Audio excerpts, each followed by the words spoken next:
Welcome aboard to the Heavy Metal Truckers, where we give our thoughts and perspectives on all things heavy. We're your hosts.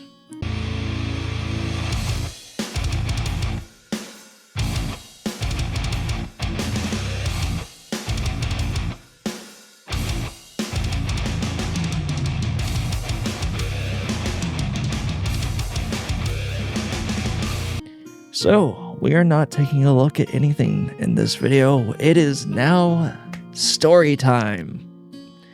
Because in this video, we are discussing the craziest, the strangest, and the coolest things that we have seen on the road. Some may have more stories to tell than others, and we may just all of a sudden think of stories while we're talking and discussing.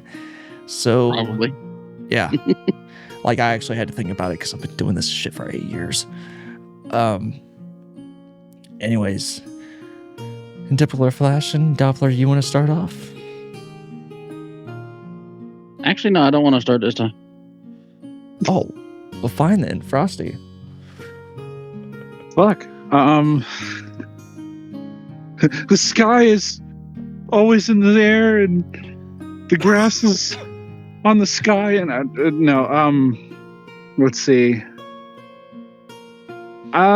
Like, one of the strangest things I remember seeing is, like, you get to see multiple different things within the sky itself while you're driving and everything. Like, I came across, it was in Texas, I came across a sunset while it was raining, and the cloud coverage and everything kind of made it look like the sky was on fire.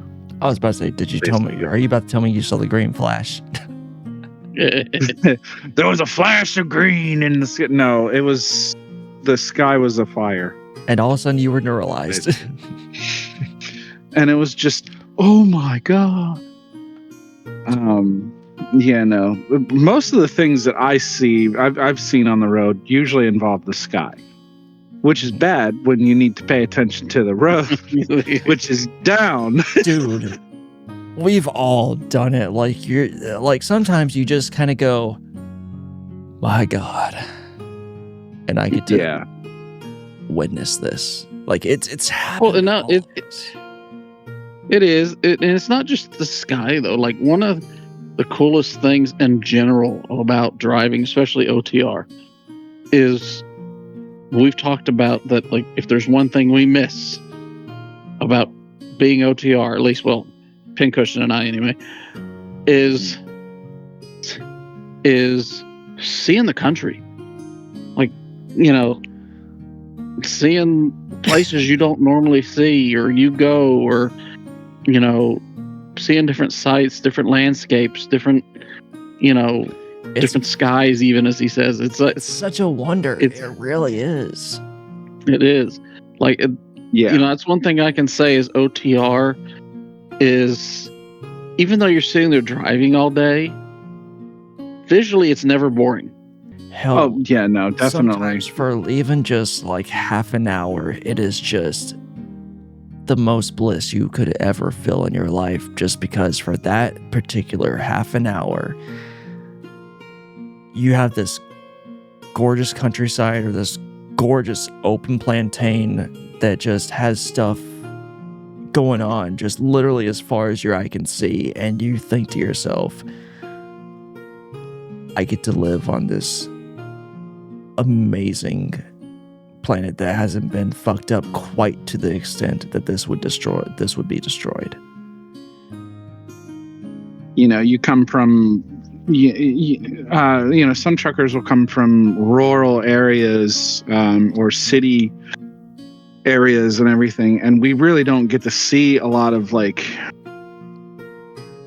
just country views and wide open fields or mountainy areas, or just valleys upon valleys of grass and flowers and wind turbines and everything. I mean, it's just so, going from, pretty much only seeing suburban life to just absolutely nothing in front of you for miles, or on the sides of the highway for miles, is just awe-striking to me. It really is. Or you know, or if you're pincushion driving in the middle of the night and all the blinking lights freaking you out from the wind turbines going down the road. Dude, that was no, because I'm gonna say it starting off like this, but it's gonna make it sound goofier. I'm like, you don't fucking understand. You don't understand. Like literally, They would blink in unison. It wasn't like they were literally all hundreds of them in unison. Just imagine you're closing your eyes. It is absolute pitch fucking black. Like, so maybe you have like maybe 20 feet in front of you that you can actually see of light, and then just you're driving, and from everywhere around you, as literally as far as the eye can see, like he said in unison, and it's just like all this red lights that are just staring into your soul, and you're like, these are fucking wind turbines, but I fucking know better. There is something dark about them, and this is the reason freaky little corn kid fuckers are out here killing people. It's because of those red lights. Yeah, and it does take you through a loop when you come from an area that does not have any sort of wind turbines whatsoever, and then you go and you're driving at night and you're seeing all these blinking lights in unison popping up out of nowhere. You're like, and it's did I just happen into a cave? Is this like a bunch of big ass bats? What the fuck? And you're seeing this for like 80 miles straight. Oh my god. It is. You kind of have to look down for a moment and be like, it's okay. We can get through this. We can get through this together. You're like, Satan, I didn't mean right now. Don't take me yet. Like, yeah, like. Oh my god. Let's see. Yeah, no. I mean, like you said, like driving in the at night also has its like differences to driving during the day. I've driven those a route that I've driven at night. I've driven it when there was a moon out, when there wasn't a moon out, and I've also driven it during the day. And all three times that route was entirely different to the eye. Yeah, it can be, absolutely. You know, like with the moon, you can kind of see all around you. Without the moon, like you said, all you're seeing are these like blinking red lights in the distance or getting closer to you. And then during the day, it's like, wow, what is all of that? Because you can clearly see absolutely everything for miles. Yeah, whenever you can see stuff, it's so much easier to take in. If you don't have that, it just feels like everything is coming at you all at once, and you're like, we'll get through this. We'll get through this. Well, it's like none of your senses are being affected except for your sight, so it almost makes you makes it feel more ominous. It because does. everything, like, you know. But you know, another story that I remember while we were on the road, this happened to Pincushion as well. But I remember him telling me the next day, he was like, "Oh my god, dude, you'll never guess what I saw." See if he remembers. You saw got some stuff written down. You saw a mountain lion or a puma or cougar or whatever it was, all the same thing, walking down the side of the road. But you were going down the road. Damn, I almost forgot about that. Yeah. Yes. Because I immediately as soon as I got up, you were like, dude. I immediately called my wife and I was like, okay, you're the knowledge on animals. Here's the description I can give. What the fuck did I just see? And she's like, it sounds like you saw a puma. And I'm like, dude. And it was just casually like just grazing the side of the road like it was looking for Timon and Pumbaa. Yeah, I remember that because the first thing you said when I woke up. Oh God, I almost forgot about that. I remember. Let's see. I remember seeing a. It was during another like rainstorm. Sorry to cut you off, but the weirdest thing about it was it wasn't like just out in the middle of nowhere. It was on a goddamn regular highway that I saw it. Yeah, it was on an interstate. Yeah, I remember you saying that. I don't remember where we were, but I can tell you, I just knew it was not somewhere I'd typically see that kind of thing. Anyways, go on. Yeah. I remember it was during another rainstorm. I was up in Nebraska, and there was super, super, super dark clouds in front of me, and then behind me was just all sun, and it was like they were both trying to like battle one another in the sky. Rainbow formed. It slowly started to form, and then I saw a double rainbow pop up with it, and in the background I could see just a bunch of different lightning popping across in the clouds, and it was absolutely beautiful and breathtaking to witness. I mean, like those are some things that, like, yeah, you can see a rainbow back home, but at the same time, just seeing everything like that out in the middle of the country it's completely different. So much more of a difference than coming across just some dark clouds back home or something. Well, that being said, like, I remember when I was driving one time. We were in the plains, and we were going. We were in Kansas at the time. We were on, what was it, I-70? I can't remember. I think it was I-70. Going through Kansas, and there was this massive storm, like right off from. I even took pictures of the clouds, like how dark it was, and I just remember being in awe of the storm because you don't see those kind of storms out here where we are. When you get up there, because I remember after I stopped for the night, you and I switched because we were still in Kansas when Pinkush and I switched places. I remember reading about that storm that I saw was dropping softball-sized hail, and I'm like, I'm glad I didn't have to drive through that. Oh God, yeah, that would have been rough. Oh yeah, because I was just watching it from the distance, but like, and it had tornado warning at the time too. And speaking of tornadoes, I remember there was one day I was driving, and I was driving from Texas into Oklahoma because we were going to swap a load with another driver in Oklahoma City, and there was tornado watches, storms, everything. And we drove through this town. I think it was Marietta, Oklahoma, and which is south of Oklahoma City. By the time I got to Oklahoma City, a tornado had gone through Marietta, Oklahoma, right across the interstate where I'd just been, like, oh yeah, like an hour before or whatever. Oh yeah. Like, I remember I was like, damn, that literally just missed it by like an hour or whatever it was, however far it is from Marietta to Oklahoma City. But yeah, I remember that. I remember thinking, like, holy crap. But no, the craziest driving. Go ahead. I was going to bring up another one. You go ahead. No, I was going to say the craziest weather driving I ever had, or I guess you could say the most white knuckling one I ever had, was, I don't remember where we were coming from, but I was driving on back roads in Wyoming, not too far from Yellowstone or whatever it is that's up there. I think it's Yellowstone. And it was in the winter, and it was snowing like crazy. Like, it was one of those things you put your high beams on and you can't see 20 feet in front of the truck.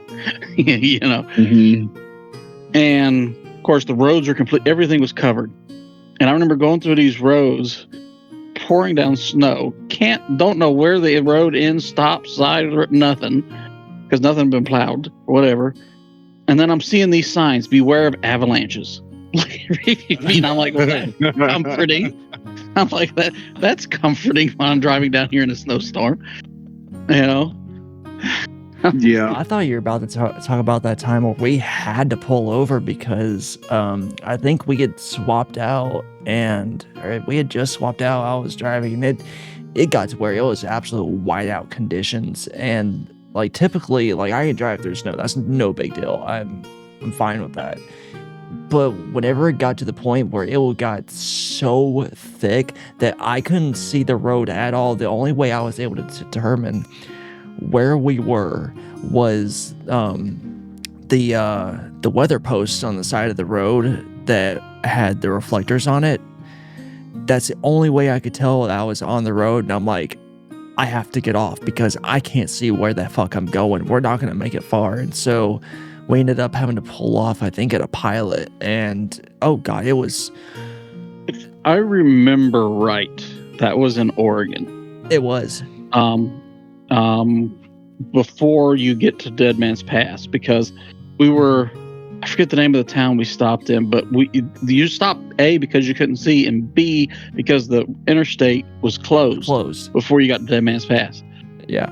And you had we had just switched over. You had just started driving. You hadn't driven because I think we switched out pretty close to the Idaho. I hadn't even been driving for an Oregon hour. border. Yeah, because I think we switched out right near the Idaho-Oregon border, and then you took over, and then it started snowing. The snow got heavier. It was already snowing when we switched, but it got a lot heavier. And then we found out the name road interstate was closed. Put the two together, you're like, I'm stopping.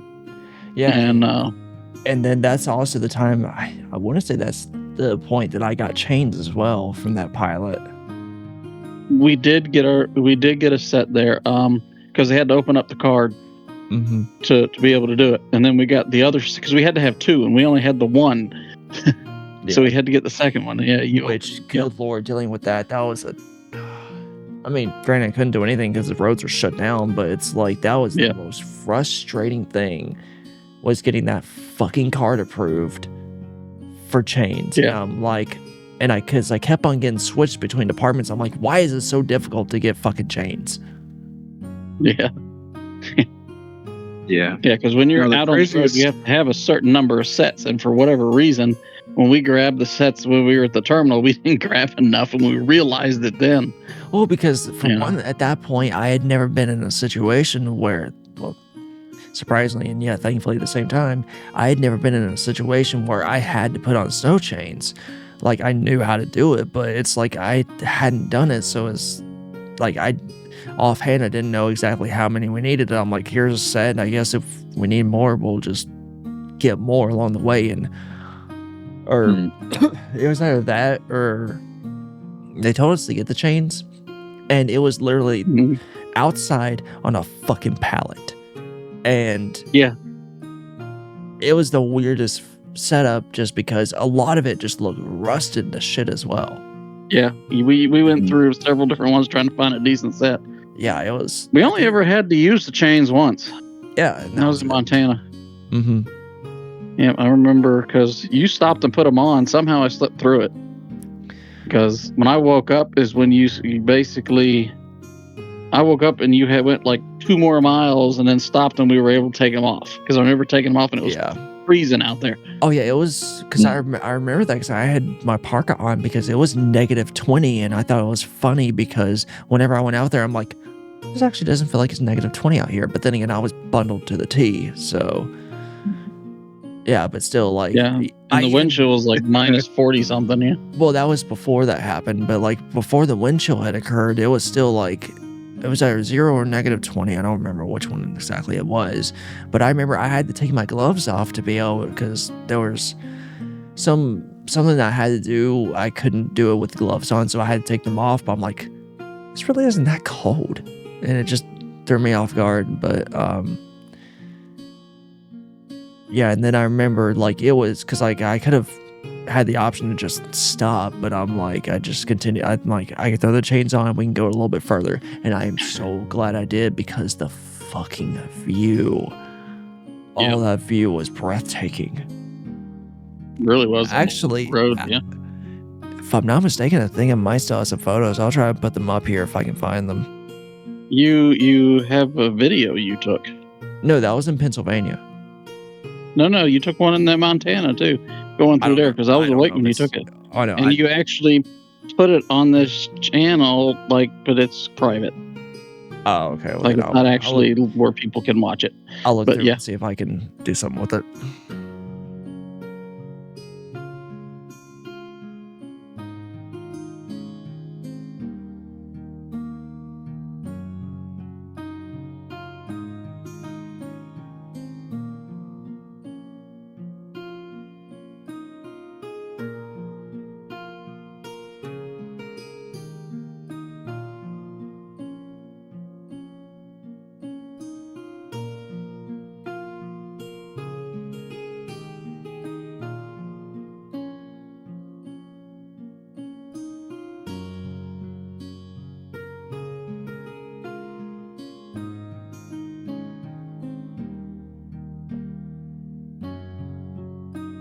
No, my craziest weather story was also in Wyoming during winter. It was last winter. I was driving between Cheyenne and Rollins on the I-80, and snow was not on the road. It was on the sides of the road, but the wind was picking up the snow on the side of the road and blowing it like crazy across the highway, to the point where, because I was also driving at night, so it was very hallucinogenic seeing all of that cross over the road, because it literally looked like I couldn't make out the lines on the road, so to speak. Yeah, Laramie's because really bad for how that. much snow was doing that. Oh yeah, it was probably closer towards Laramie than anything. Yeah, that Laramie's really bad for that. For the snow drift. But like it was extremely hallucinogenic, to the point where I looked like I was driving on water. Mm-hmm. And in a way, especially at night, yeah, it can look like that. Yeah, it was definitely at night that it looked like that. During the day, it wouldn't have looked exactly like that. But whenever it's doing that, and it does look like that, all of a sudden, like visually, it looks like the road's actually turning or moving, and whenever it's not, it's fucking tricky. Yeah. And so I ended up pulling off the road, and I sat for a couple of days because of, the road was closed up ahead anyway. I found out after I had parked, but it was just absolutely insane. You want to pull off and try to be safe more than anything else, which is what most companies will tell you. Whether or not that's how it's going to be while you're driving is the other story. But Express was very adamant about safety in that regard. Like, they'd send messages over the devices saying you better pull over, or it's like failure to do so is like either death or termination. I've had hits or misses. We only had to stop a couple times. Like the one time we talked about before, there was one time we had to stop in Wyoming. It was actually the first snowstorm we hit of the season. It started snowing in Nebraska, and by the time we got to Wyoming, like past Cheyenne, I-80 was shut down. Yeah. So we stopped in what I think it was called Burns. There was a TA there, and we had to sit there for like, I don't know, half a day. TA, yeah. I was about to say at least 8 hours. I remember it being shut down. Yeah, at least. Mm-hmm. I think it might have been more than that, because I think we had parked in the evening. We almost we weren't able to start rolling until the next day. Yeah, because we didn't start rolling again until the next day. Mm-hmm. So yeah, I have pictures from that one. Yeah.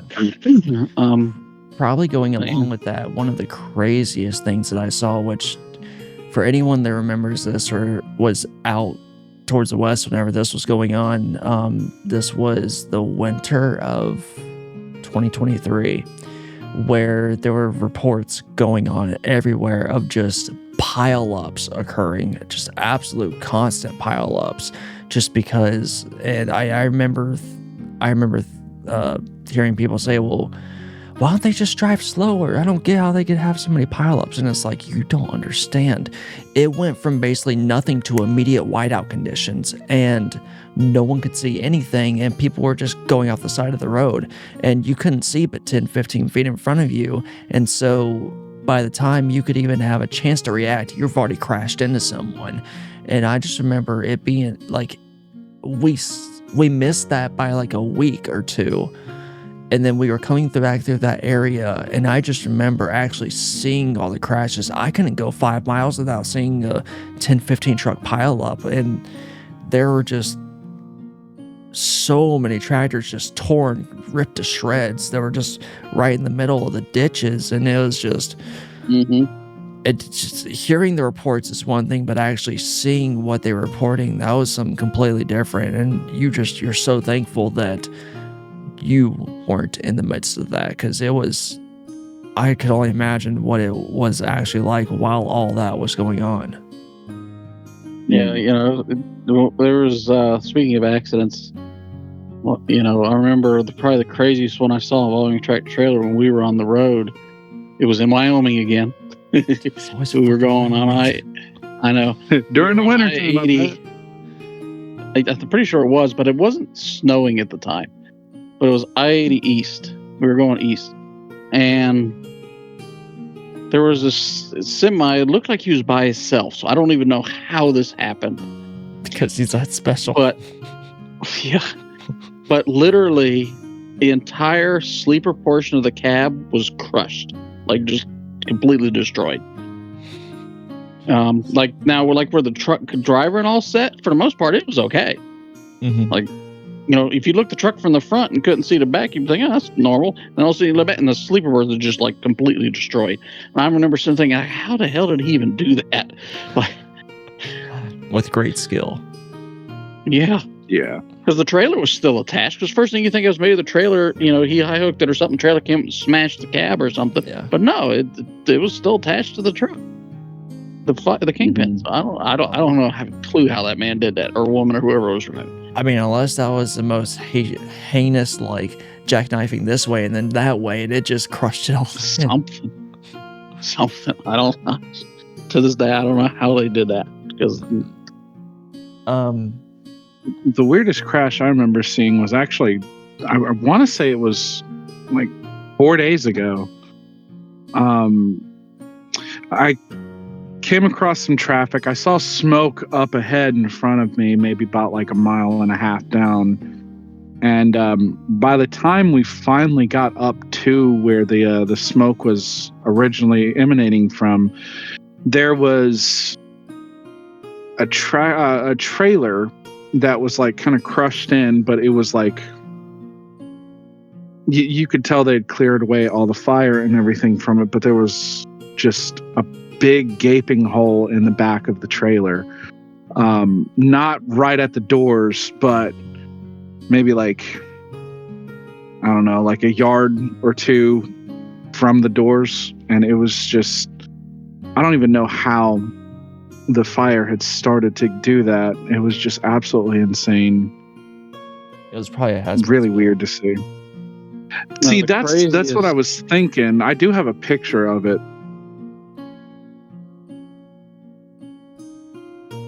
that I can send you guys. But yeah, I'm actually the craziest fire per se that I've seen on the road. Hold on, I took a picture of it involving a tractor trailer. If I can find it.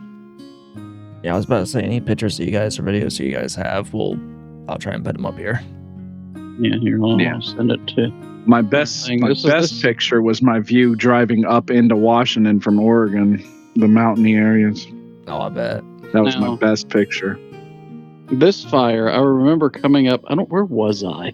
Was I on the road? I want to say I was in Tennessee. Well, I know I was on the road, but I want to say this was in Tennessee. And I remember coming up to it was like this huge plume of black smoke in the distance. I think you might have sent this to me. Remember? And I was like, I just sent the picture of what was left. Oh, yeah. I remember basically that. Nothing.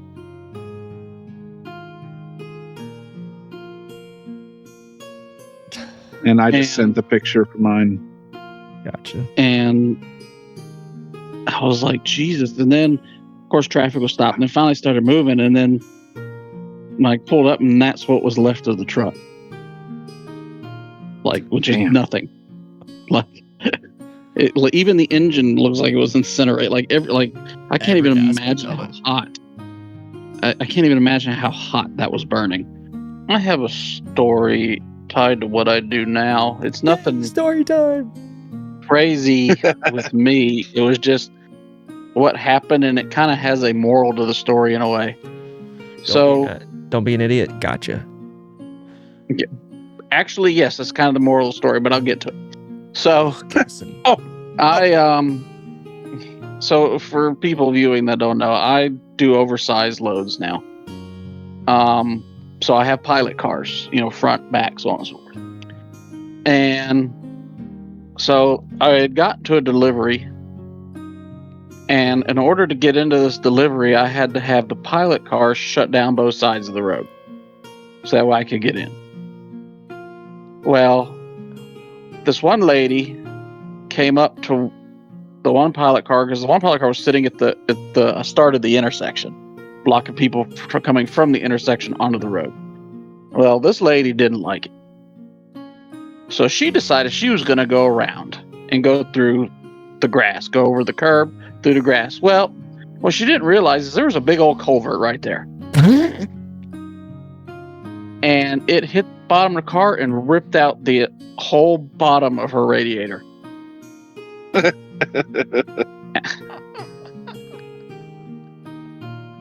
And yeah, just completely took out the bottom of the radiator. I don't know how far down the road she made it, but it would have been far because she no longer had a working radiator. But like, I remember just sitting there in disbelief. Like, I mean, people do stupid stuff around us all the time because, you know, wide loads, whatever, were like the evilest thing on the road. So, but to sit there and watch that, like, I couldn't help but laugh. Even the place we were delivering to thought it was hilarious. Like, but the point is, the moral story is, like you said, don't be stupid. Don't be an idiot. Like, if you're around a wide load, you see them, the pilot cars blocking the road, there's a reason for it. You know, just wait a few minutes because it's not going to be long that we're going to have the road just long enough for us to get backed in or pulled into wherever we're going, you know? Yeah, just... People gotta stop doing stupid shit. We're running out of Darwin Awards to give. I'm telling you.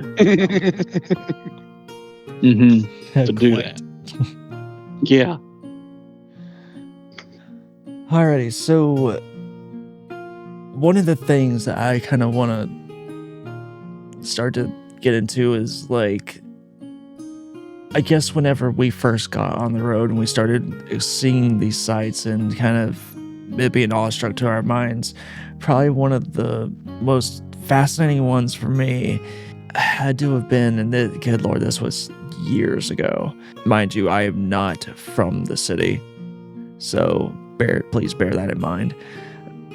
But it was the first time I drove through Vegas.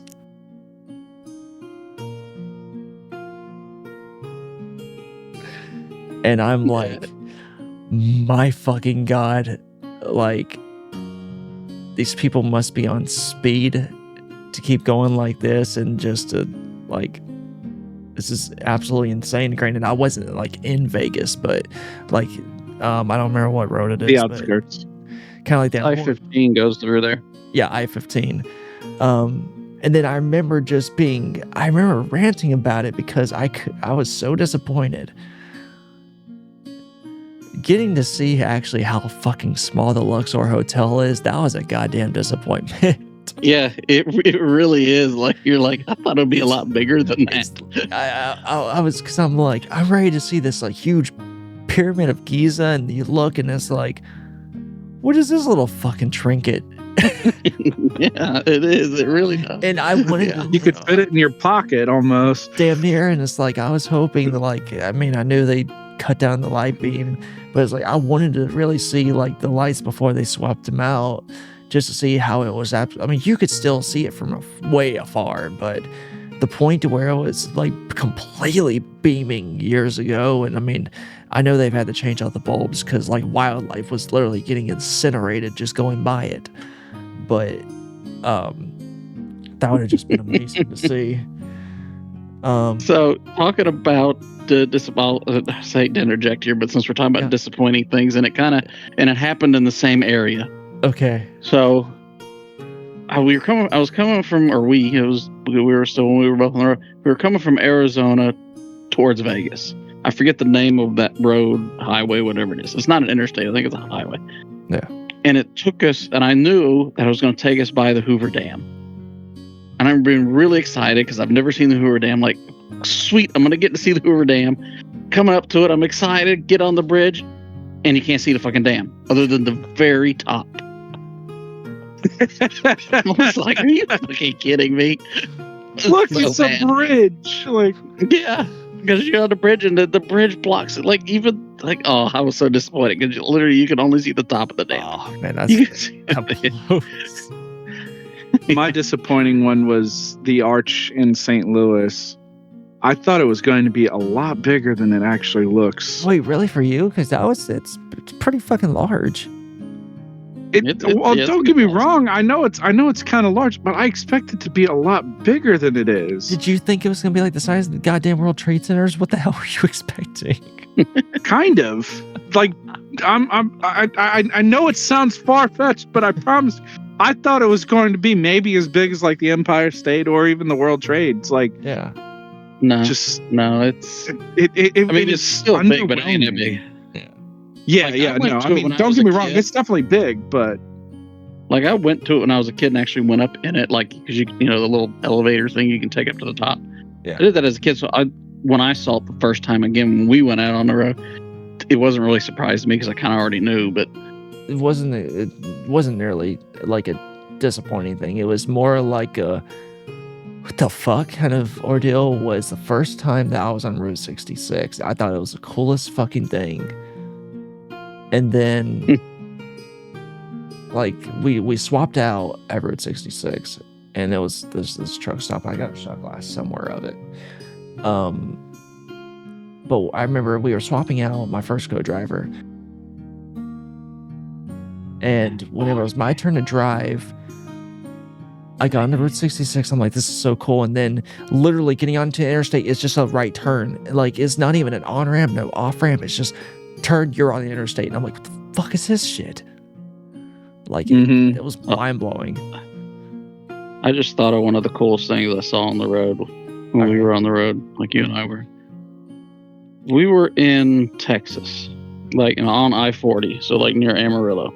And going down the road, and the Clydesdale trucks went by that actually transport the Clydesdales.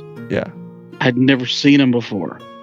And I thought it was so damn cool. I'm trying to find, because I took a picture of it, I'm trying to find it. Because it's like, it's not every day you see the Clydesdale trucks going down the flipping road. But anyway, you can keep going. I'll send a picture when I find it.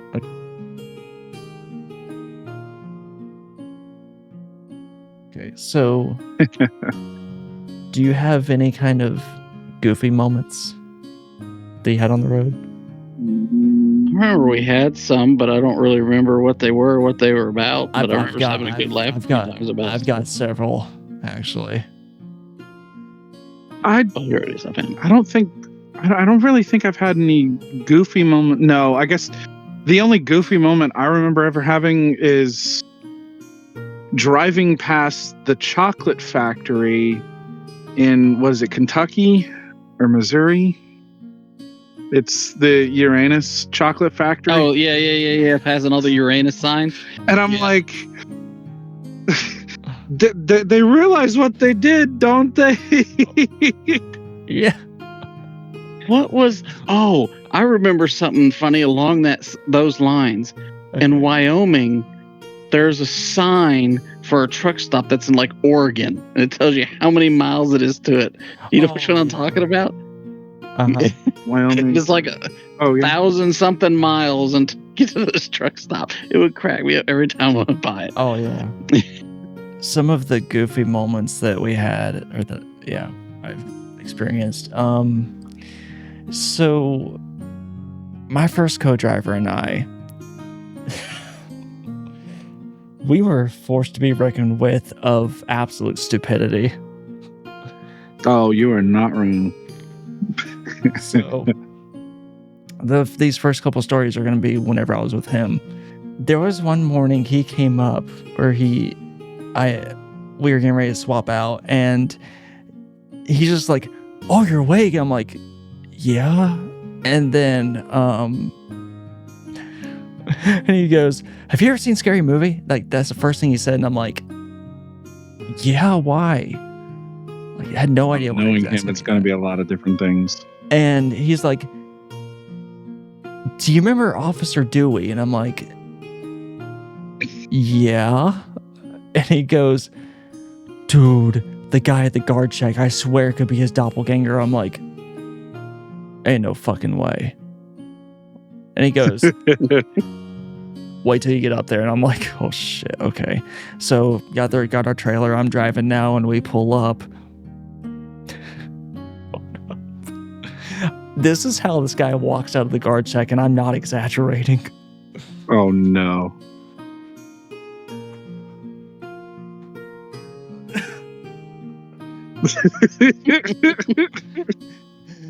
And this motherfucker is just walking up to us like this, and I'm like, there's no way. There's no way. And I am trying to keep my composure, and all I see from I look down, I'm like, hey sir, how you doing? And he goes, hi, and I'm like, oh my fucking god. Oh no. And I'm trying to check out, and I keep on scoffing. And he goes, and at one point I felt bad, and I'm like, I'm sorry, sir.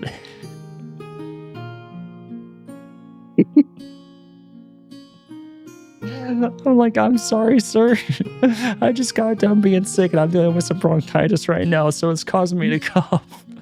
And like, do like that some, and he goes, oh, okay, all right. And he goes, well, I'm just gonna go back to your trailer. I'm gonna make sure everything's okay. And I'm like, you do that. And so he's walking back. I turn to Fluffy, and he's just like,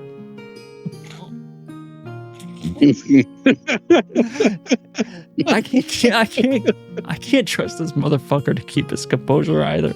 So I'm like, great, I'm alone in this.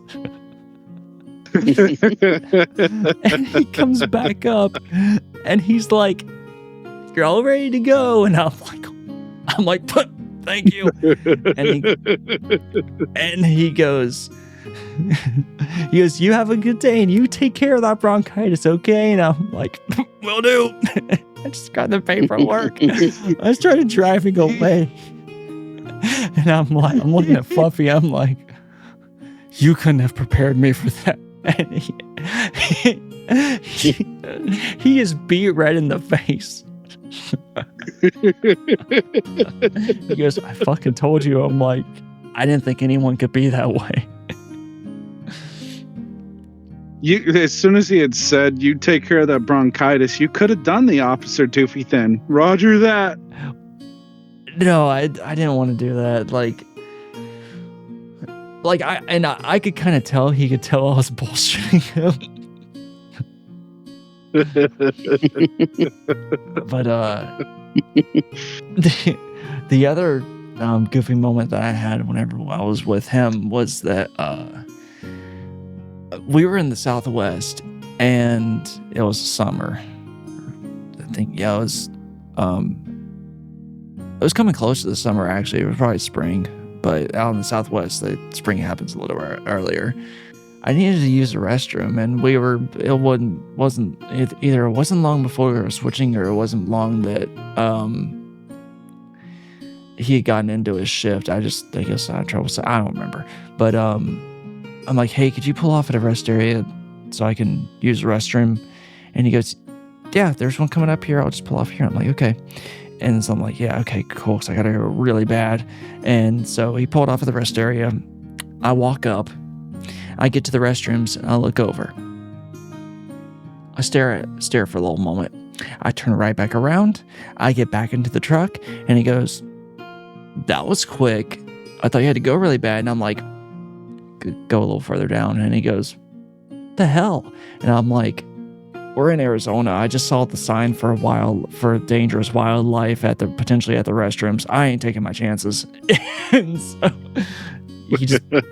he busted out laughing, and he's like, okay. And I think we ended up going to like some TA down the road. I'm just like, I'll hold it. So the last thing I need is be sitting on a toilet and some cobra comes out and bites my ass. One funny thing I had when I was solo, at least I thought it was funny and cute kind of at the same time. So when I was solo, I used to take one of my cats on the road with me. Mm-hmm. And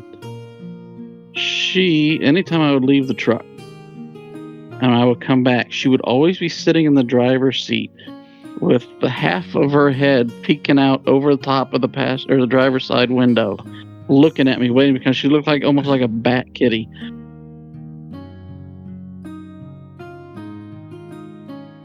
I just send in a picture and you see what I'm talking about. Every time. That's how she would be when I would come back to the truck. You see it? Yes. Every time. It cracked me up.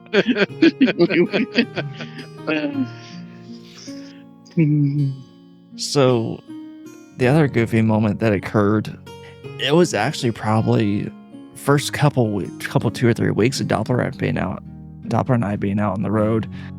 Hell, it might have been within the absolute first week, few days. We had just gotten our truck, which, good Lord, that was a journey in itself. Yeah, it was. Like the Ubers we took, the walking we had to do trying to figure out where in the entrance to go. We just looked like a bunch of hobos walking around. Truck was dead. Everything. Oh yeah, our truck was dead too. But we had finally gotten it back. We did our inspection and whatnot. Well, we pull up to an intersection. He hits the brakes. Next thing we know, the hood just comes flying open. Oh yeah, that was in Chicago. Yeah, and yeah, the hood just comes flying open. We're staring at it, stare at each other, we stare back at it, and we go, "What?"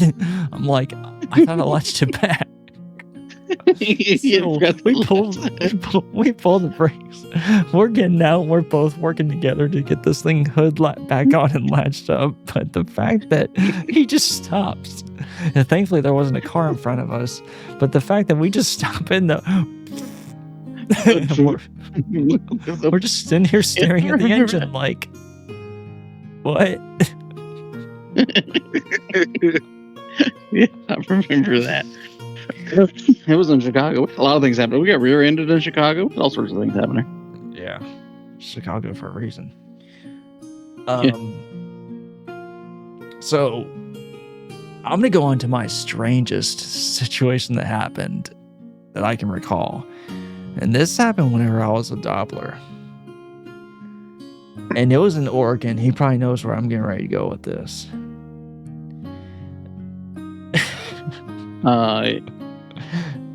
Yeah, possibly. There's a couple things it can be. So I was in the middle of doing my laundry, getting it done. Oh yes, I know exactly what you're talking about now. Yep, I remember this one. And I remember when you came back. my laundry had gotten finished washing, and I was about to I think it had already been done with the dryer, so I put it in the dryer and it was done. I was coming back in to get it, and I walk in. There's just one other guy in there just doing the laundry, and I come up to the dryer that I was at. I go and open it, and I realize there was stuff still going on inside it, and I'm thinking to myself, what the fuck? This should have been already done. And then the closer I look, I'm like, this isn't my lot. What the fuck's going on here? I turn around. I noticed this dude wasn't folding his own laundry. He was folding my laundry. And he was folding my boxers. I remember this. And I'm thinking of myself, like, in that moment, I'm like, I don't know how to feel. Because in some instance, why the fuck are you touching my shit? But at the same time, thank you for not throwing it out. And you're taking you're being courteous enough to fold it for me. I was so torn on what to feel. And because of that, I approached him and I'm like, "Oh, thank you so much for dealing with my laundry. I'm sorry I couldn't get to it sooner." And he goes, "Oh no, you're fine. I just thought I'd help you out here." And I'm like, "Well, thank you so much for that, sir. I greatly appreciate that. Not many people would do this." Just being as courteous as I can because I'm still fucking thrown off from this experience. Never had this situation happen to me. And so I get my stuff, get it back in the truck, and I'm just sitting there blankly wondering what the fuck's going on. I tell him the story because I still don't know how to process it. I'm still processing everything. I have never heard this man laugh so hard in his life over that. That's hilarious. Yeah, that was in the TA in Troutdale, just outside of Portland. Yeah. Yeah, I remember that. Yeah. I remember you telling me about that. Yeah. Mm-hmm. Yeah. We stopped at that TA almost every time we were there. We literally we waitress knew stopped there us. so much. The waitress, and there was a waitress and a waiter there. They knew who we were Yeah. because we stopped there so often. Yeah. And we would think to ourselves, just imagine we get home when we get home with the knowledge that 2,500 miles on the other side of this nation, there's a waitress and waiter that know us. Yeah. Know who we are. Yep. I wonder if we walked in there now, if they were still there, if they'd remember us. I mean, it's been If they're still there. 2 years. Yeah, if they're still there. They probably would. Well, if you both went in at the same time, a big dude and a scrawny little pale man, yeah, probably. They might, yeah. It's funny, anytime I talk about Portland to people, that all of them go, did you stop? What was the name of that truck stop that's there? I remember the whenever. name of that truck stop. Wait, was it Portland? Jubit's. Like, did Jubit's, you ever yes, stop yes. at Jubit's? Yeah. Well, where was Like, it? Was that in yeah, we Portland did or a is couple that? times. Yeah, it was in Portland. Okay. I still have a. Jubit's. Wait, do I? Hold on. Might have it. Yeah, everybody talked. Did you ever go to Jubit's? They have a little like cafe restaurant in there that had what was it? It was like a fried cheese and kielbasa thing. It was really good. I think it's in the kitchen somewhere. I'll have to take a picture of it and post it up here.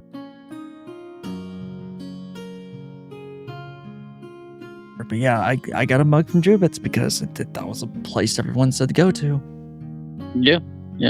I was telling him they had this like fried cheese and kielbasa thingy there that was really good. One of the weirdest things that ever occurred to Doppler and I was whenever we were in the Southwest, and if I'm not mistaken, I think it was California we were in. I think it was, yeah. Yeah, it was a I think it was a pilot that we were at. It was. I was just attempting to mirror maybe what city we were in, but I don't remember for the life of me. I think we were in. Hold on. Actually, I think I remember exactly where we were. Hold on. I just don't remember the name of the town. The fact that you can remember that stuff Yeah. on point is just, I mean, Some people's memories are far better. Well, I mean, the only thing I do remember is the fucking TA we went to in Oregon, but that's because we went there like every other day. I know, right? It's listed as Lodi, California. Yeah. I don't know how to say it.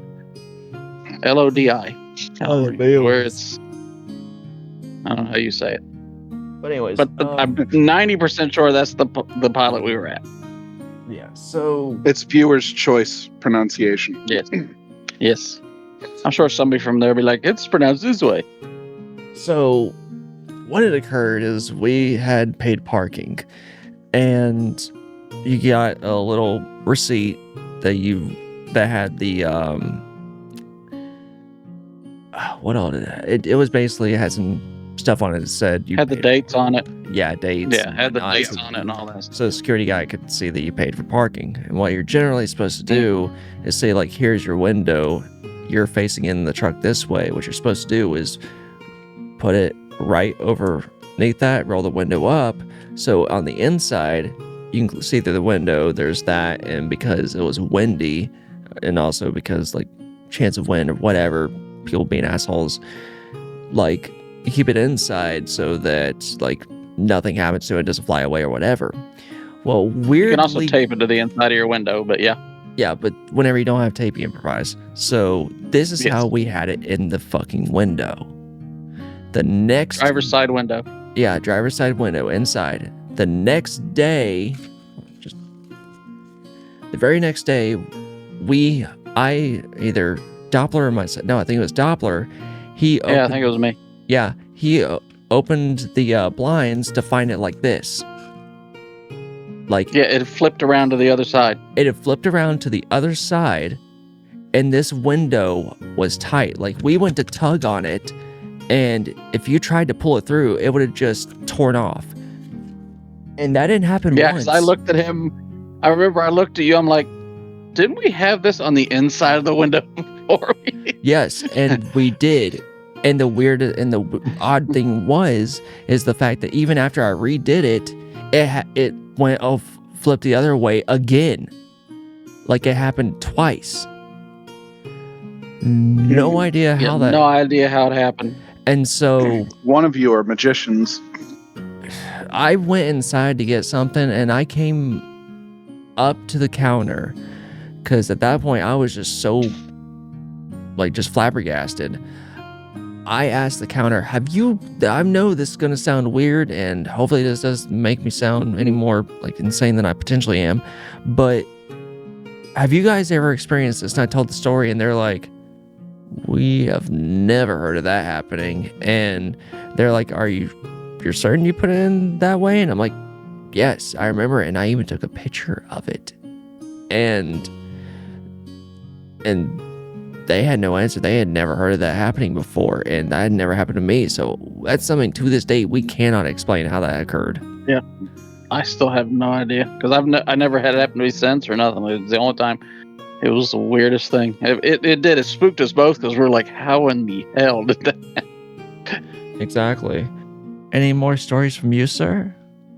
Because there's one I know that you told me. No, I was talking about Doppler. I'll be quick. Remind me. You had to stop in the middle of the road because some dude was going ballistic. Oh. Okay, at least I'm pretty sure I know what you're talking about. It was in California, Yes. if I remember right.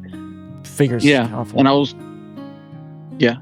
and I was pulling up to, or trying to come up to and pull up to a truck stop. I was almost, I assume it was the Love's, because that's where you usually stop. And I couldn't turn into it because there was a dude standing in the middle of the dang entryway, like dancing and waving and doing all this crazy shit. And I'm sitting there stuck in the middle of the road because this dude's standing right and he wouldn't move. It took forever. And I'm sitting there thinking, I don't know what that dude's on, but he's having a good time.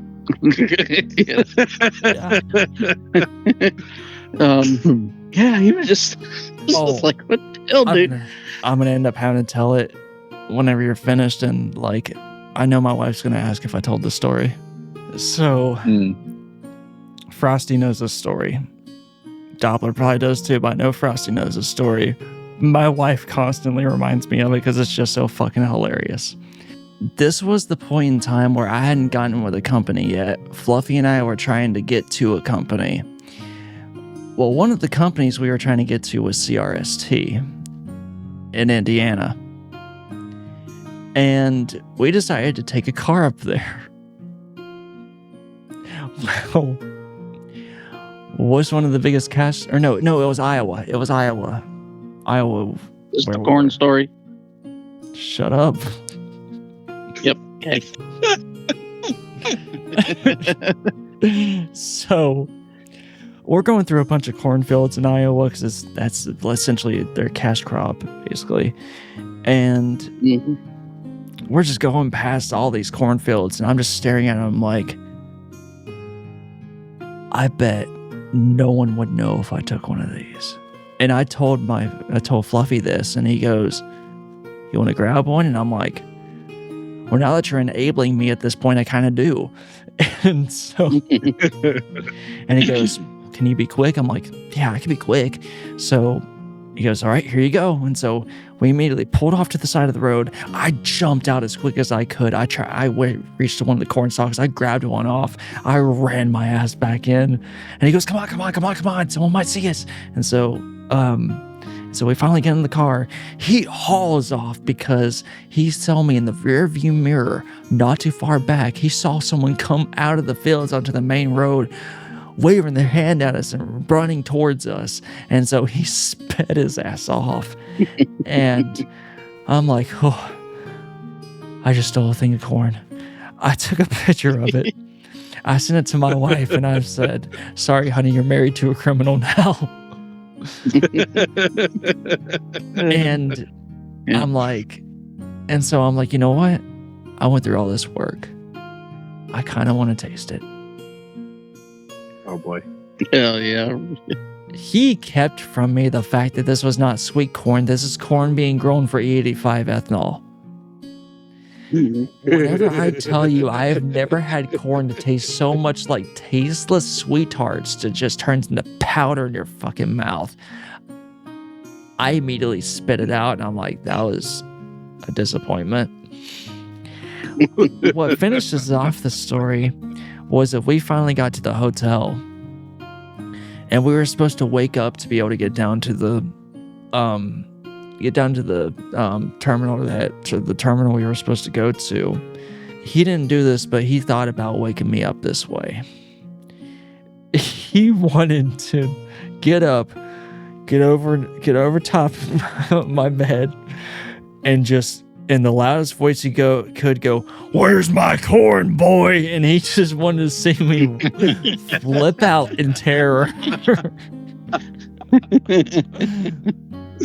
And he told me he didn't do that because he didn't want to have to wait for me to clean myself off, because he knew I would have pissed myself in the bed completely.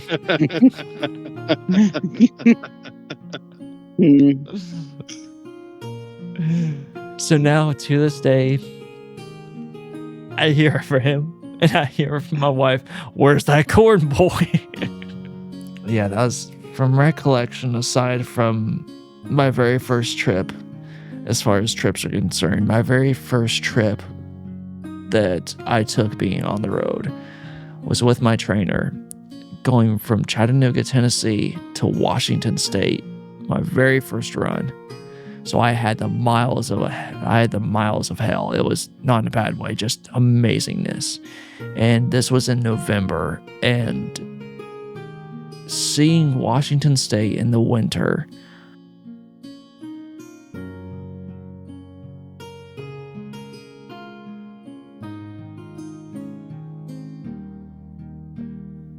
and looking down into some of the overpasses that I drove on, and just looking down into the valleys of these villages where they still were using oil lamps. I could see it off in the distance. It was like looking directly into a postcard. It was the most gorgeous thing I'd ever seen in my life.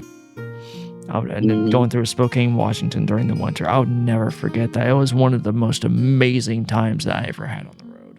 And it was my first fucking run, and I'll never forget it. So, do you guys remember the first run you had? My first run, I know we had a, it was with my trainer. He had picked me up, and we were going into Mabon. And then after that, we had to go all the way up to Rochester, New York, and all the way down to Laredo, Texas. Good old Laredo. Yeah. The only good part about Laredo was the taco trucks. Speaking of taco trucks, used to like to eat at the taco truck at Rialto. Rialto, California, the FedEx there. That's the worst FedEx on the planet to go in and out of as a truck driver. But 2 hours minimum you'll spend in there. Oh yeah, But those taco ridiculous. trucks, oh my god, it was the best fucking tacos I ever had. And it was $20 for a plate, but it was they should have. Yeah, it was big. I remember plate. It was huge. They didn't skimp out. The only other thing I remember about Laredo, Texas, was going into the Walmart there and looking around and going, "Wow, I'm the only white person in here." I'm like, I'm not racist, but damn, where's my brethren? Do you remember what the first Walmart trip we took on the road was? Where we took it at? Wasn't it whenever we were in the Northwest? Sorta. Because I think... I guess depending on who you talk to, whether they consider Northwest or not. Oh, well, I remember we were essentially it was the moment where, like, the reality of, again, being 3,000 miles away from home was starting to, like, hit me. And I'm like, this is a scary, scary fucking thought. But yeah, it was pretty cold out, even though it was, like, end of September, beginning of October. And it had just rained because you had stopped. I woke up that morning, and that's when we went into the Walmart. It was in Elko, Nevada.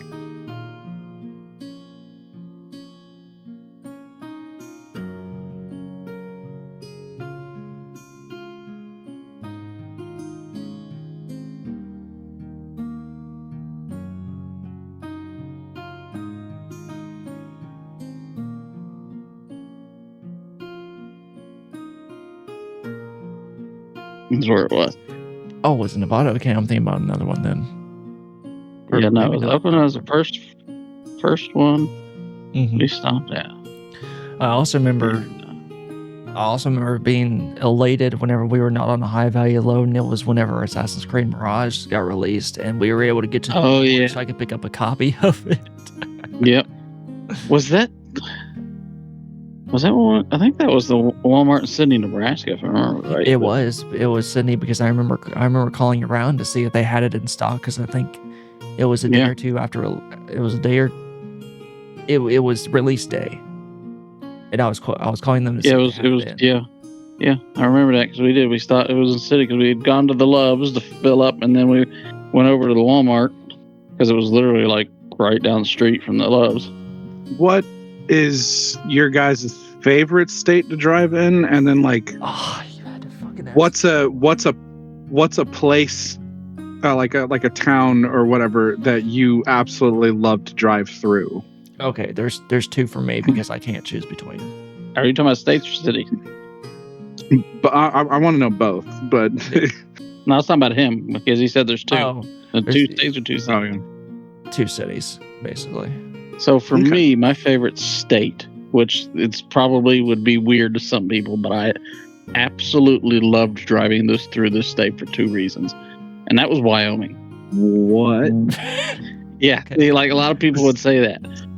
Number one, I thought it was absolutely gorgeous. Like the views there, I absolutely loved them. And 2, I mean, it has great view. no such thing as traffic really, unless somebody has an accident. Yes. you didn't have to worry about anything slow. You could just cruise. That's why. Those are the 2 reasons why I love driving through Wyoming. Is I thought it was a beautiful state, and like I said, never really had to worry about traffic going through there. You know, you weren't going to get slowed down. Now, for cities, that's a good one. Memphis, Tennessee, Atlanta. No, I'm just kidding. No. Neither of those are the worst, but they're in the top 5. Yeah. Hold on, let me write this down because I'm gonna forget them. I don't know if I have a favorite city to drive through other than home, because you're home. But Oh yeah. I don't know. I'm trying to. Besides home, do I have a favorite city to drive through? city or township, whatever kind of works best. I don't know if I really had a favorite. Like it had like City or good town. scenery. It was kind of just a nice breezy drive. Just any particular reason why you might like that particular city to drive through. If you're gonna go scenery, and it's not, I don't know if it's really could be any city along this, but scenery wise, the most beautiful drive, I-84 in Oregon, along the Columbia River, Cascade River, what are the things called there? Yeah. Columbia River, I think is actually what it's called. That drive is stunning. Oh yeah. It is. Now I hate Portland, even though we spent a lot of time there, so that's why it's probably not my favorite place to drive because it always leads to Portland. The Dalles are so fucking annoying. Oh, yeah, well, yeah, they can be, yeah. But yeah, that whole area in there, minus Portland was I'm sorry to anybody who lives there, but that It's a shithole. I could, yeah, it really is. But as a general city, I honestly don't know. Now, in terms of how pretty maybe, like in views, Salt Lake City would be up there. Because like if you certain areas when you'd be on the interstate looking back at the city with the mountains and the bright in the background, those huge peaks, it would almost look fake. It would literally almost look fake. Salt Lake City is a city, take it or leave it. Some areas were better than others. Like there's a Loves in Salt Lake City, which is probably the second worst Loves in the country in terms of the area it's in. Views wise, yeah, probably Salt Lake City would be up there. In terms of a city, like I would be like, oh right, we're driving through this city today. I can't really think of any. Yeah. Like there wasn't really. It was more like interstates and states that I like to drive through. Yeah. So what about for you? For me, my favorite state to drive through, I'm going to consider them just one full state because they both were pretty much like the exact same to me, but both of the Dakotas. I can see where you're coming from. Like I love really mind the every Dakotas bit of too those. much. Oh, Yeah, those, like, they were your I love the favorite. Oh, okay, scenery. that I can see. Oh, That I yeah, can no, see. they were my favorite to drive through and everything. My favorite city is Williamsport, Pennsylvania. Interesting. Every bit of that just screamed home to me, like almost to the Little League point World where like. Series is played. But yeah, no, I mean it screamed almost to the point of like whenever I do finally like permanently try to settle down somewhere, I considered there. Okay, that makes sense. So 2 places for me. Spokane, Washington, just one of the most gorgeous places. Just the nature, overall scenery is just absolutely breathtaking. The isolation is absolutely just gorgeous. The place that I've mentioned numerous times, and my wife knows this as well. And honestly, would have no issue moving here at all because I loved it so much. Was the Nanticoke area of Pennsylvania. It was just absolutely breathtaking. It just the small town kind of thing it has going on. And then that was what Williamsport was for me. Yeah, and then you get up to the highway portion where you're going up more into the forest area. I'll put a video up because I took a video of it. You took a video, yep, because you showed it. You were like, dude, you should have just, because we got the delivery was when we switched there. He's like, dude, you should have seen the drive up here. And he showed me, he's like, I took a video of it here. Look, because I think there was like some light snow falling at the same time too. It was. I'm going to be putting the video in here of what I took because I still have it and I still always gravitate towards it because it was so. I'd have no problem living there. Like, I'll bundle up. Yeah. I don't care. Like, that is an amazing place.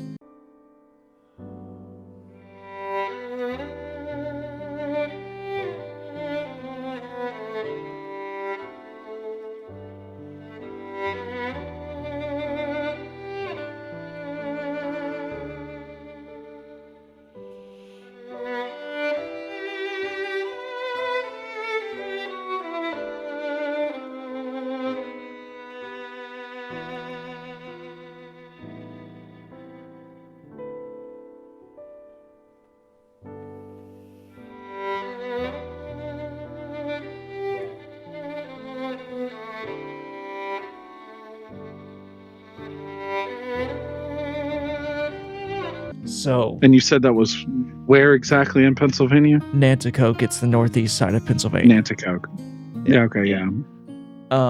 Yeah, I forget the name of the plant that was there that we used to, because we went there I think at least twice to that place, and I don't remember the name, or I don't remember what it was. But yeah, it was like darn near the only thing up there too. Yeah, it was amazing. So a couple things I wanted to touch off before we end this. 'Cause we're gonna have to end this. It's getting quite long. We're gonna go over some really bad experiences that we've had because it's one thing we haven't really touched on.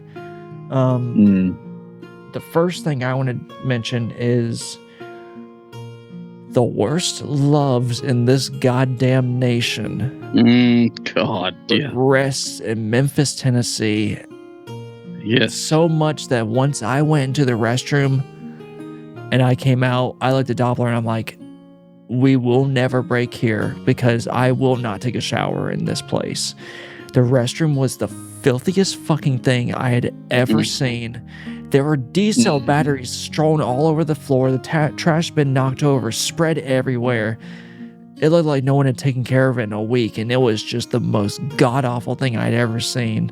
The front of the store wasn't really any much better, and I'm like, I don't even want to get coffee here. Like, it was horrible.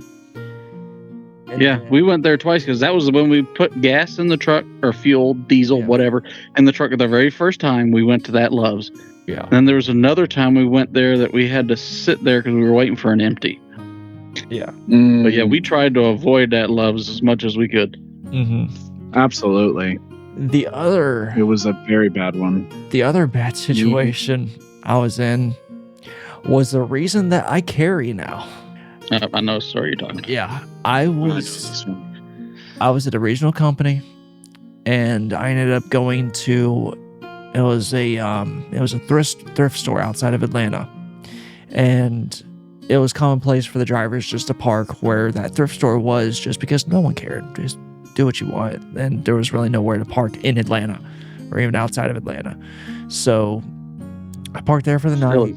Yeah, I parked there for the night, and I was just gonna get unloaded in the morning, move on to my next trip. I was sitting there just almost asleep until I heard the door, someone knock on it, and someone tried to open my door repeatedly.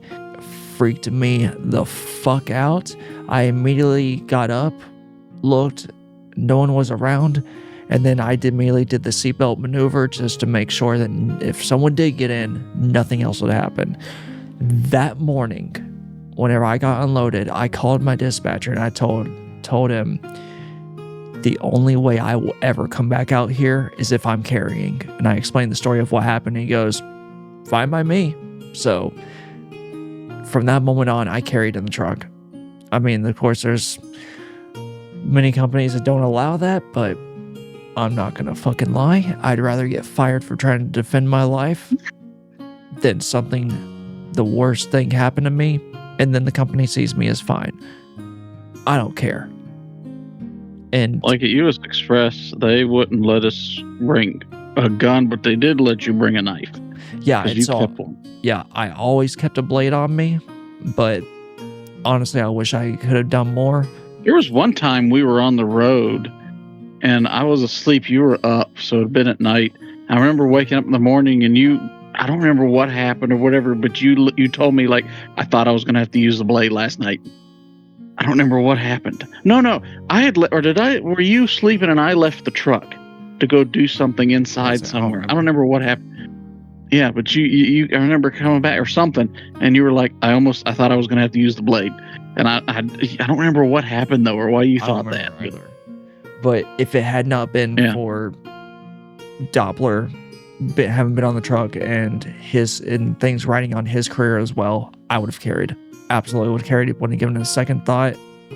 Fire me if you want. I don't give a flying fuck. Like, I don't play around with that. Like, a blade can... Absolutely. A blade can only, like, of course, use a blade if you need to, and that's if you're concerned about your career and you have to carry something, by all means, carry a blade. For me, I don't give a fuck. I don't trust people. Someone else could be carrying a blade and they could have more experience than I do. A bullet goes a hell of a lot quicker, and I can fire off more than they can stab me. So, just experiences like that, I will always carry if I'm solo. And then, I'm also going to recount. I don't remember if I told this or not. It's been like a week or two since we originally filmed this. You guys can... I can remind you. Okay. Did I mention about, like... Okay, I'll just start to say it. So, whenever I was working at one of the local companies, they didn't maintain the trucks well at all. Like, it was rough the way they ran them. And this truck was shaking quite a bit, but I just took it for that was the condition of the vehicle, like, and it just continued to operate. It kept on chugging, so I'm like, fine. Well, I went to go to a rest area because I didn't have any more time. Went did my 10-hour reset, woke back up, started off, and I'm going on this bridge to get onto the on-ramp to get back on the interstate. And while I'm doing this, like, the truck is starting to shake even more, and I'm like, what the fuck is going on? This is really rough. By the time I got onto the interstate, got up to 65 miles an hour, I felt like I was riding a rodeo, and I'm like, something is going to happen, and I don't know what. About 15 seconds after I thought that, I heard the biggest thunk I have ever heard in my life, and scared the shit out of you, didn't it? The whole truck was vibrating violently. I tried to throw it in the neutral. The gear shift was just flopping around, and I'm like, that is not good. So I managed to gradually get it off to the side of the road. And like, or I can't remember if I touched the gear shift now or not. Anyway, it's been too long, and it was just, I was startled and worried as fuck. So got off to the side of the road, way off as far as I could, and got out, looked around. Nothing was wrong that I could see. I'm like, there's no way something didn't happen. So I looked underneath. The goddamn drive axle had snapped off from the transmission. And in the process of doing so, it cut halfway through the tank. And so the diesel tank, and so it was gushing out diesel on the side of the road.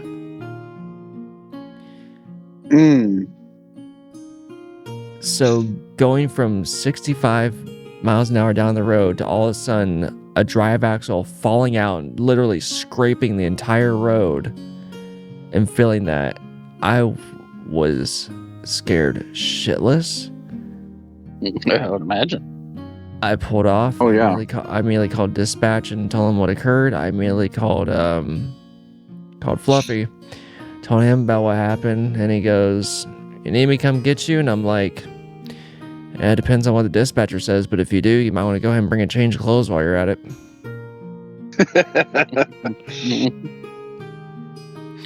But yeah, so that was probably the scariest breakdown I'd ever endured. My worst experience over the road, I had parked at a TA in Clayton, Indiana. I know exactly. I had just parked. In Indiana, isn't there a Walmart distribution center there? Yep. Okay. Yeah. I thought so. I think we had just made the delivery. I was with my co-driver at the time. He was fast asleep in the back of the truck. We had literally gotten this truck only a couple of weeks ago, and it was brand new. A couple of weeks prior to this. It was brand new, and we had just finished. I had just finished making the delivery at that Walmart.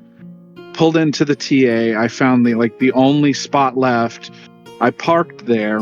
I got out, went inside to the TA, used the restroom, grab a drink, food, whatever. Came back out. I was maybe in there for 25 minutes at most. As I was walking back to my truck, something looked wrong. I got all the way up to the truck, and the stairs on the driver's side had been ripped off of the side of my truck. The back of my my driver's side mirror had also been ripped off, and they had damaged my def pump as well, to the point where I remember this. Yeah, they had actually pulled the cap and everything off of my def tank, so there was no way I could deal with anything there. This was all within 25 minutes. I'm staring at everything, looking around, trying to figure out how this could have possibly happened. Another trucker had walked over to me, and he had seen absolutely everything. He explained to me that there was he didn't know exactly what food company this guy worked at, but it was one of those small-timey food companies. It was a straight truck or something, but they had driven around, and they had to turn around or something.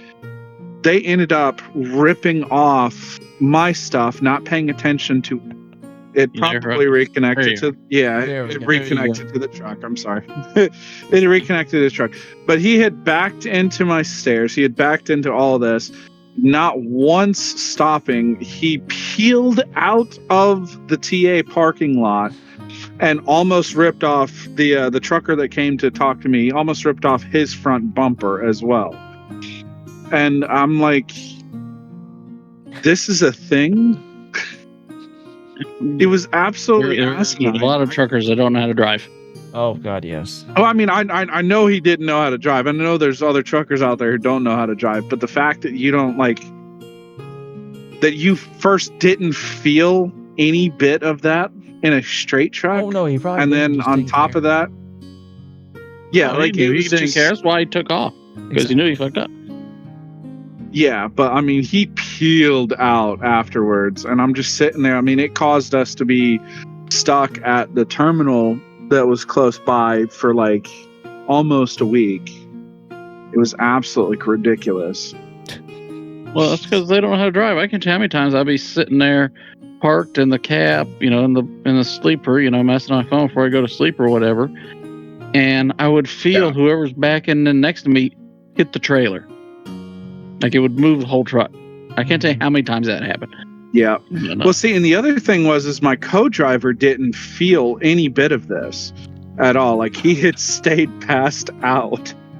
He was I think sleeping he had hard. taken I think he had taken like some NyQuil or something. He wasn't feeling well, and he was just like, you know what, screw it. I'm just gonna be zonked for the night, and he absolutely was zonked. But yeah, that was the worst that had ever happened to me on the road. I have some pictures of it. I'm just trying to figure out where the hell they went.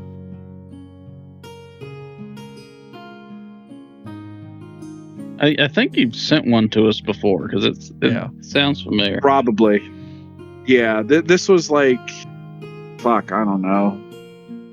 I want to say it was sometime in June, like the beginning of June. But yeah, it was just absolutely ridiculous. So, sir, Doppler, did you have a worst?